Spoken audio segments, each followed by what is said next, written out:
Please stop pushing. I can't take this anymore. The concert venue is packed tight. A man behind me keeps pressing into my backside. I'm wearing a mini skirt today with a thong underneath, and it only makes the situation worse. He lifts my skirt and presses himself against my hips. As the atmosphere heats up, someone in front of me slams into me, and I stumble back a step. My body stiffens as I feel like something just slid inside me. My name was Mandy Cox, and I was a diehard fangirl. I wanted a celebrity to notice me, so I dressed for attention.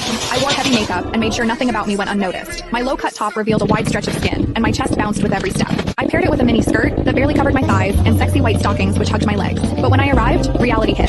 The concert venue was packed so tightly I couldn't move, and the crowd swallowed me whole. The celebrity was never going to notice me. I craned my neck and shouted, "Darling, take me." I never imagined that line would draw the wrong kind of attention. Instead of the celebrity, it caught a filthy creep. After I shouted it, I became aware of a man behind me, repeatedly bumping into me. At first, I brushed it off. In a crowd that dense, accidental contact was easy to explain, but the feeling wouldn't go away. Something hard kept pressing against my butt from behind. I assumed I'd accidentally backed into his hand where it rested behind me, so I turned and offered a polite apology. "Sorry, I didn't mean to bump into you." He paused, then flashed a leering smile and said, "It's okay, I don't mind." When I turned back toward the stage, I felt him press against me again, more deliberate than before. I kept my attention on the celebrity on stage and shut him out. The man became increasingly brazen, pulling up my skirt and pressing close against my backside. I had only a thong on underneath, which left my butt exposed. I felt his touch directly against my skin and assumed it was his finger. Only then did I realize something was wrong. The pressure was warm and solid in a way a finger could never be. My mind lurched as the truth hit me. In the 20 years of my life, this was the first time a man had ever molested me. Fear surged through me, sharp and overwhelming, and my body reacted with an instinct to flee, but there was no way to move. The concert floor was packed wall to wall, leaving me stuck where I stood.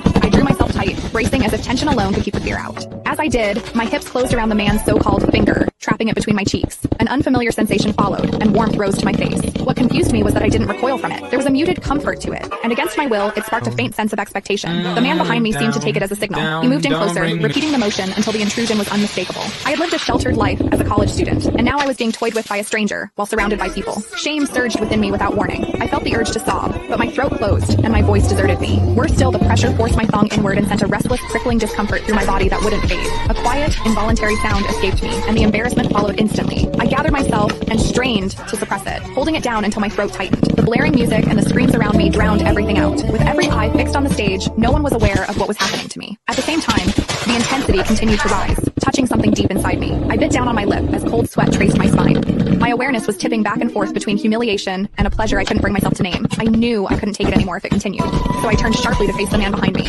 "Please stop pushing. I can't take this anymore."